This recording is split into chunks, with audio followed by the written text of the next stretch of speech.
Good afternoon to everyone joining us from across the world. Welcome to East Lansing, Michigan, and Explore Ed, hosted by me, Jerlando Jackson, Dean of the College of Education at Michigan State University. This is the second episode of our showcase series from the MSU College of Education. Explore Ed brings thought leaders to campus in conversation regarding the future of education, kinesiology, leadership, equity, and more. Today, we are honored to have and welcome back Dr. Okhee Lee. Back to Michigan State University, that is. Dr. Lee received her doctorate in education from MSU and has been selected as a 2022 commencement keynote speaker, where she will be also awarded with an honorary Doctor of Humanities. Dr. Lee is an internationally recognized expert in STEM education with diverse K-12 student groups, with a particular focus on ending disparities in STEM subjects for students who are learning English as an additional language in public schools. Dr. Lee's research on integrating science and language, development of curriculums, and production of teacher resources reflects a deep commitment to providing quality, equitable education to all learners. Dr. Lee is currently a professor in the Steinhardt School of Culture, Education, and Human Development at New York University, and principal investigator of the Science and Integrated Language Research Lab, also known as SAIL. Dr. Lee is a great example of the impact that Spartans can have in transforming and improving education, specifically through the lens of educational equity. Please join me in giving Dr. Okhee Lee a warm welcome back to East Lansing. Welcome, Dr. Okhee Lee. We are happy to have you back on the MSU campus.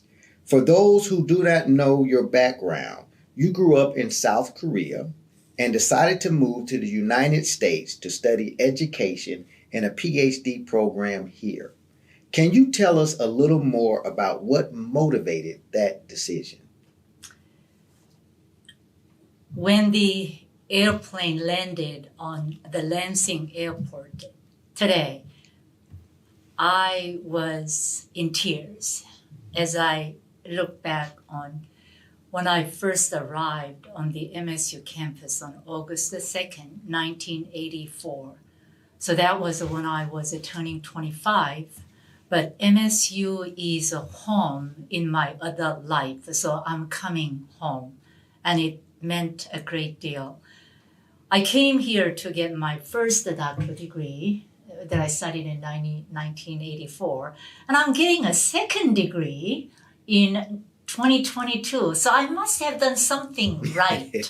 So how it happened, where it started, so I was born in South Korea after 5 years after the Korean War, and I grew up in a very remote village, and I got my master's degree, and then I was told that jobs would go to men, not women.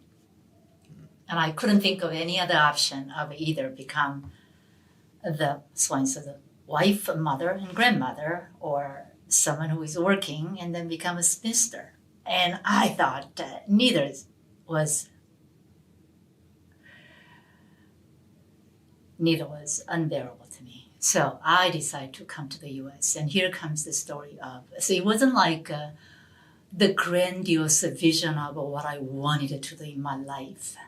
What I learned from that experience is that it is your determination, but also it's your serendipity of how you make the best of it. So the determination is I have to get the scholarship to study because my parents were poor. And then the serendipity was that here is what I would like to say about the legend of the College of Education at Michigan State. That in the early 1980s, looking back on 4 decades ago, research on teaching was not a research agenda because the people thought of research on teaching as a service. It's the trade that you do. It was not research on teaching as a research agenda. So the College of Education faculty members, really prominent faculty members, got the Institute for Research on Teaching from, at that time, National NIE, Institute of Education, for 5 years. That was a breakthrough for the field of research on teaching. It created, and you can see my goosebumps, and I heard about it even in South Korea.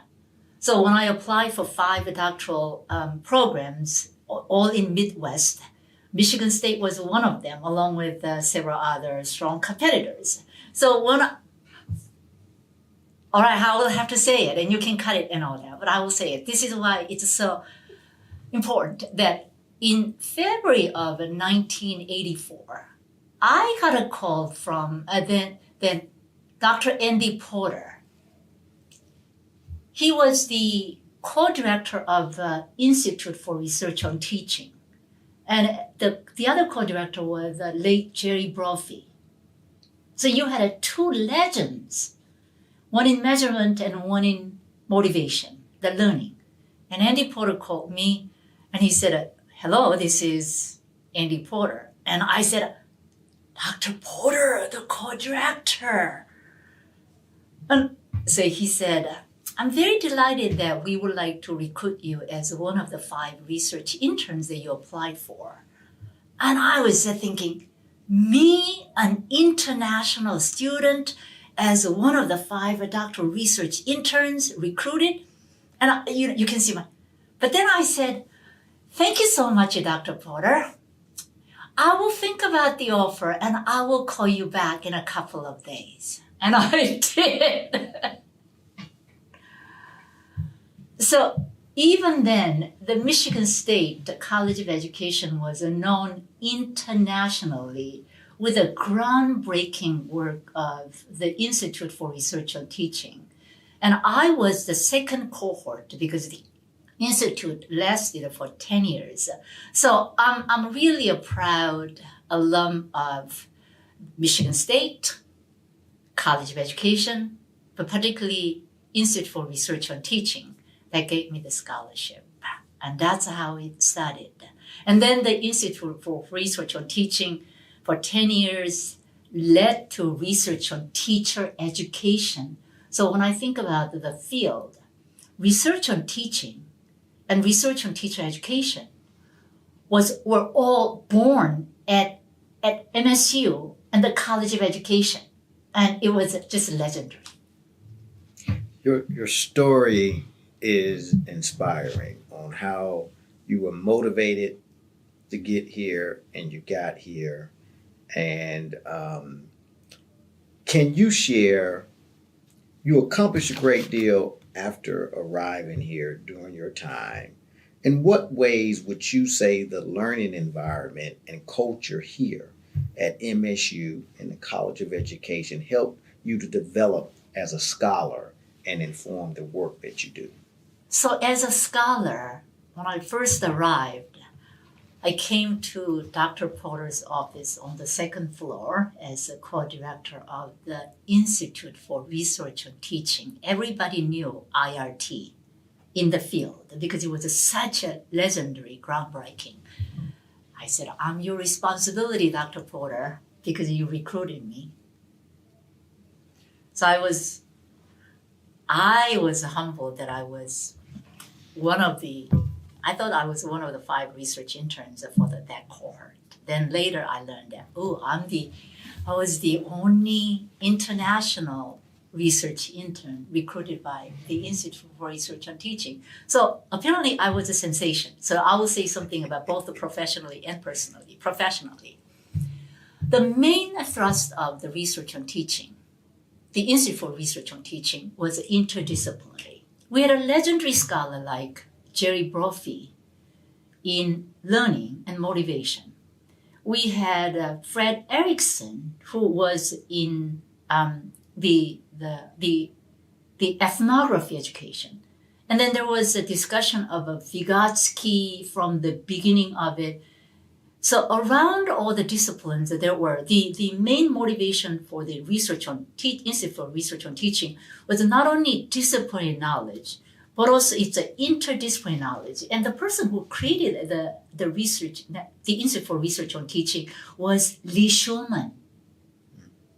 And the teaching as a clinical profession, teaching grounded after the medical profession of a clinical, it all started from the Institute for Research on Teaching. So you could see that on the one hand, Fred Erickson taking ethnology class, and then taking Steve Rodenbush taking the statistics class, and then there was Jerry Brophy taking the motivation class, and there was Andy Anderson, my dissertation director, doing science education with conceptual change. And then there was arts, and there is social studies, and just a burgeoning field of research on teaching, not as a discipline alone, but interdisciplinary. So there was every 2 weeks there was just visitors who wanted to come. So I remember Lauren Reznick.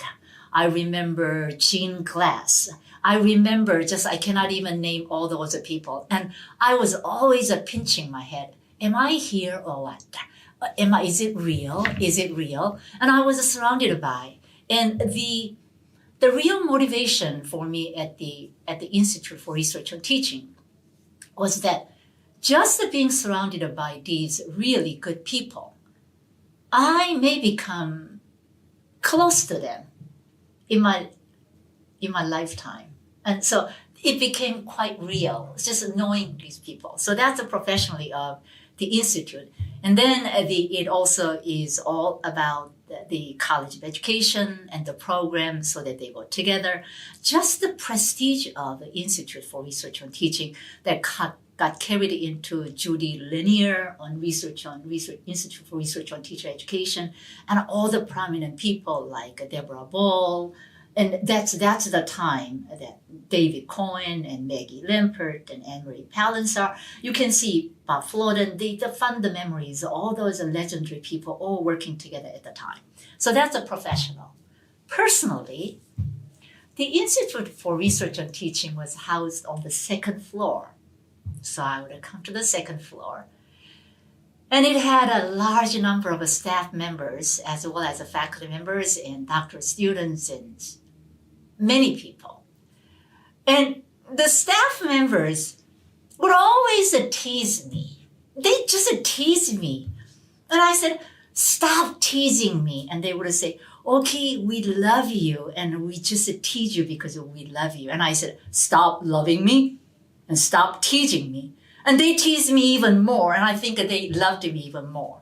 So the personal is the warmth of the MSU community, especially College of Education community and the Institute for Research on Teaching community, looking after one another. And we love you, and that's why we tease you, and we tease you even more when you say don't love me. And then all the potlucks and all the receptions and all of that. So the caring of the people who made it possible, along with the professionally all the collegial work of the Institute for Research on Teaching and then the Center for Teacher Education. Well, you were a sensation then, and you still are now. So you are an internationally recognized expert on disparities in STEM subjects for K-12 students who are learning English as an additional language. What motivated you to select that topic for your research? Now here comes the opportunity and serendipity coming together. Now we have a sort of like a saying that wait for the opportunity. No, wait for the opportunity, but also create the opportunity and then make the opportunity and run with it, right? So how it happened. The reason why Michigan State is so dear to me is because I met a doctoral student in the School of Communication Arts and Sciences. So he was a good friend of mine. And then he got his doctoral degree, and he left to the University of Miami. And when I completed my doctorate degree, yes, I married him before at the MSU Museum in front of the dinosaur. I thought that who else could be a better witness than a prehistoric dinosaur who could have. It's partly because we didn't have the money, so we had to use a facility that didn't cost anything and just keep the budget under a few $100s. Okay. So here comes the serendipity. Because he moved to the University of Miami, then I moved to the University of Miami. And when I landed the Miami airport, the PA announcement came. Welcome to Miami. And then welcome to Miami in Spanish. And then welcome to Miami in Haitian Creole. And I said, okay, I'm a new land. I'm not in Lansing anymore. 3 official languages of Miami. So when people ask me, how did you choose the topic? It wasn't really I chose the topic, but I landed in a topic because where I was living. So if you're living in Miami, you cannot think of anything but language and culture. And luckily, and fortunately, really, I was really blessed that even though I did not speak Spanish or Haitian Creole, I am still a non-native speaker. I'm learning English. So I understand and I have the empathy of. So here comes a very interesting. So that's one side of language and culture in Miami. That's the blessing, the opportunity. And then I had the opportunity and blessing of working with at the time James Gallagher and Andy Anderson and Glenn Berkheimer. These are established science educators in the College of Education. So I had the training in research in science education, and I went down and I said, well, I'm surrounded by different languages and cultures, and science is my research training, and I need to combine them. And I said, language and culture in science education. We're talking about the 1992. And people would say, language and culture in science education, it doesn't make any sense because gravity is a gravity is a gravity. What do language and culture have anything to do with the learning science? So that was in 1992. And we got research funding, small funding, $50,000 from the National Science Foundation. And this is why I'm so appreciative of NSF. And then from there is language and culture in science education. And that was the beginning of it 3 decades ago. So what is really interesting is that when I share with a new generation of scholars, and I say 3 decades ago, the notion of a language and culture in science education was it's like a Tina Turner version of what love got to do with it. It's like, huh? Oh, I have never thought of it like that. And so it's in that sense, it's the beginning of it.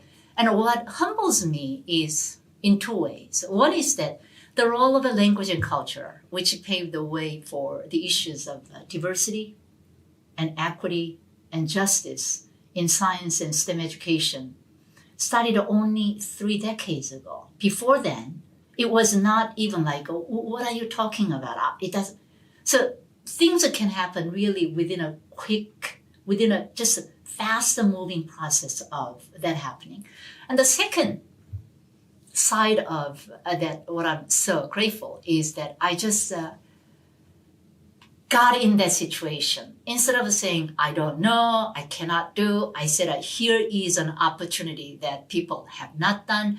I just am surrounded by these opportunities, and this is my charge, my mission, and my opportunity. And so in that sense, I made some contribution to language and culture in science education and STEM education.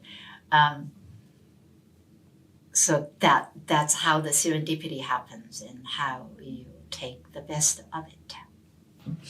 What have you found to be the biggest barriers facing students in STEM who are learning English as a second language? All right. So I was thinking that I am learning English as a second language. And lately, I'm learning a new language called the asset-based approach. If you say that Okhee does not speak English, it's already a deficit. But if you say that Okhee is learning English, but she speaks Korean, she knows the Chinese, and she knows the German, I have multiple languages. So what I have been thinking more and more pedagogically, but also conceptually, is that once you say, here is a norm, and if you don't meet the norm, then you are limited and you are deficit.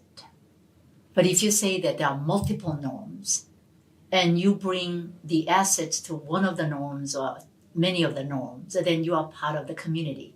So I have been trying to think differently about, it's not the norm of having or not having English. It's that I'm learning English and I'm adding, but I am also speaking multiple languages. So I'm redefining the notion of a norm. And we need to think of what people bring as assets rather than what people do not have for not meeting the norm. Mm. So here is something that I would say about the Miami episode. So instead of saying that I don't speak, I don't know the language and culture, here is an opportunity for me to shine because it's an opportunity. So we need to think of not as a challenge, but as an opportunity, not as not meeting the norm, but here is bringing different assets to just what we typically think of one norm. Thanks for sharing. You've developed several resources to assist educators and better support these students that you've just described. What are some of the most impactful ways that we as educators can support them? Okay. So one thing that as a scholar that I have been wanting to do, and I actually attended a conference, the notion that I never thought about the importance of that we need a critical mass, that it has to be, especially for minoritized groups, small-scale research like ethnography is very informative, but to make it happen, it has to be scale. So I just the notion of a system and scale really hit me hard. So I have been trying really hard to think of asset base is one, but also research informing policy, policy guiding practice, and then practice informing research, and then research, policy, and practice in consensus, speaking the same language, doing it. So one way that I thought about, especially with the new science standards, again, College of Education plays a key role, like the CREATE, Joe Krychek, and prominent science educators who I absolutely admire. When I think about it. So here are the new science standards when I was a part of. What would be the way to support all students, particularly with a focus on multilingual learners, curriculum, to make it available, to become system, to make it policy. So I'm a strong advocate of, and the reason is policy. The reason is that, we have been thinking about the system, historical system, systemic racism, historical racism system. And the notion that the system can enable individuals to do the right thing, or the system hinders individuals to do the right thing. And as leaders and advocates, that we have to be very bold to change the system, to make it easier for the individuals to carry out what they think is important. Thank you. So you have an intriguing research project where you've developed a 5th grade science curriculum that makes use of actual trash. Can you tell us more about the garbage unit? So I talk a lot of trash and garbage. And I say that it's not the smelly garbage, it's a beautiful smell of a garbage because we make it that way, right? So I mentioned the CREATE and New Science Standards and my colleagues, Joe and many others here in the College of Education. The new standard is very much in thinking of assets that children bring. It's not that scientists and science educators will say that you little people who do not know science and you better listen to me because I'm telling you and you have to read and write and learn from the knowledge that is given. The new science standards are, no, you have the agency. You are the scientist, and you are the engineer, and you are explaining, and you are designing solutions. It's students having the agency. So phenomenon really matters. If the phenomenon for the whole unit is boring, a teacher will be bored to death. Now, if a teacher is bored to death, students will be even more bored to death, right? So phenomenon has to be really engaging. And we had a hard time over doing physical science of chemical reactions and conservation of weight and properties in terms of particles. And these are really tough topics. And I was eating banana, and someone said, oh, banana, rotting, brown. And another colleague said, oh yeah, that's a chemical change. There is going to be smell, and you'll decompose. Banana. And then orange, and then garbage. So the whole unit for 8 weeks is organized around what happens to my garbage from the school cafeteria. So students are sorting, they are analyzing. Students say, here's open system and closed system of a banana and oranges, and then plastic and aluminum in the same. And then over time, orange slices disappear, banana slices disappear, but plastic stays and aluminum stays, and there is a stinking smell, beautiful smell of a garbage. What is that smell? New substance chemical reactions. Banana has disappeared, but then in the closed system, the waste stays the same, even though I don't see it anymore. That's a magic. So students are actually explaining the garbage as if they're trying to figure out smell. I don't see the banana anymore. Then it comes where the garbage go, in a landfill. Where is a landfill located? You get the idea? Disparity. Now there is a plastic that does not decompose, it does not vanish. What happens? Plastic stays forever, and it's polluting the environment, and it's polluting the ocean. And the plastic pollution is killing animals in the ocean. So students have become socially aware and conscious of. So that's the famous garbage unit. So oftentimes it can be difficult for researchers to make their findings interesting and relevant for those who most need it. The garbage unit is a perfect example of how to make research relatable. What advice do you have for educators or scholars who want to make their research accessible and relatable? So I just mentioned the multiple languages, the multiple ways of knowing, multiple cultures, multiple ways. So I don't consider that there is only one way of doing anything. There are multiple ways. And I admire people who do theoretical research. But if you care about the making your research available, it's an issue of so what? And I think that my sense of doing more, making a difference, has become more as I become a senior, meaning older, that I don't have many years, and I wanted to change the system by making improvements. So the garbage is based on the work with the teachers and students and the excitement of all. Cool, we have heaps of garbage in the center of the classroom. What are we doing with it? So the excitement and excitement, once you see the excitement, then that excitement goes long and far because of the power.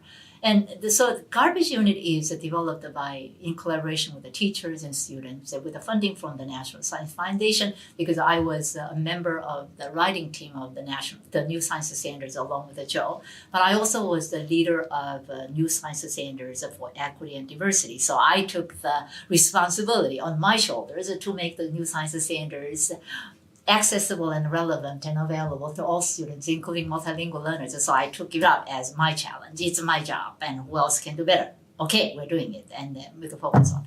And once we did that, so I think of research, not only doing the conceptual work, but making research really prominent. Because if I don't write about, or if my team does not write about research, then nobody knows about it, and then the funding and all the good work gets washed. This is why I think of a scholarship as really important to make it visible, to be prominent, so that people think about, oh, there is a research program that's doing that. And once you do it, then my honor, the next is that New York State Education Department said, we heard about the garbage unit and your curriculum. We would like to make your curriculum and the especially garbage unit as a state resources. So we have about set of 8 webinars and briefs that are posted on the New York State Education Department website, which goes along with the state standards. Then we go into National Science Teaching Association to make it available to the 40,000 members of the science educators in the nation. So it goes just bigger and better. And now we are doing research using the garbage unit other curriculum in New York City Public Schools that has over 1 million students. And when you hit New York City, you hit the whole nation. So, yet another reason why you are a sensation. It's my passion, and it's my expertise, and it's my charge to make it known. Yes. What is a piece of advice you have for students, either undergraduate or graduate, who are not sure if they want to pursue research or the academy full time after graduation? So it's about research and academy. Research and academy is also, again, one of the multiple pathways of a career and choices that people make. And I would like to start by saying that graduates, follow your heart, follow your mission, follow what you desires to do, and then let it take the path in any way that you make a difference. And I say, make a difference, leave a legacy. Now, if you're thinking of a research and academy, it may be a little bit of an acquired taste, like different ethnic food, because we don't do research and academy like every day. Teaching, everybody knows. Service, everybody knows. But research and academy, I have never been there, especially for those who have and haven't. The more I talk to people, I have a colleague who would say, my father, who is the dean of, and I say, I grew up after Korean War. How would I know, right? So my advice to the graduates about the research and academy in particular is that if you're interested in ideas, I wonder, what if, and all that. And if you pursue that possibility, my first advice would be, give it a try. It's like chocolate. If you haven't tasted chocolate, you would not know. So give it a try, and you may like it. The same thing with the vegetables. I grew up with the vegetables and fruits in the countryside of South Korea, because those are the only things that I knew growing up. So I learned to really appreciate the smell of cucumber, smell of corn. Actually, I grew up and I love it. Now, if I were told to eat broccoli, you remember one of the presidents? My mom told me to eat broccoli, so put sugar or chocolate around the broccoli no, if you learn to enjoy something through, then you really enjoy it. So my advice is that give it a try, because you never know. And if you like it, you really may really like it. So in my life right now, being Okhee with my late husband, being a widow, people will say, why do you work all the time, sacrificing? And I say, I don't sacrifice. Work is me. That's what I would love to do. If I have choice between traveling and being glued to the computer, I would rather be being glued to the computer and travel all over the world with my ideas, because my ideas will take me. So just because people do something may not be the best way to do, give it a try. And then you make your own personal choices, do what you love to do, And I say, no, I love my computer more than traveling. I like traveling with ideas more than traveling with it physically. And it's my choice. You have been an amazing guest, and this has been an amazing show. Dr. Lee, thank you for your work, for being a tremendous ambassador and supporter of Michigan State, and for joining us here today.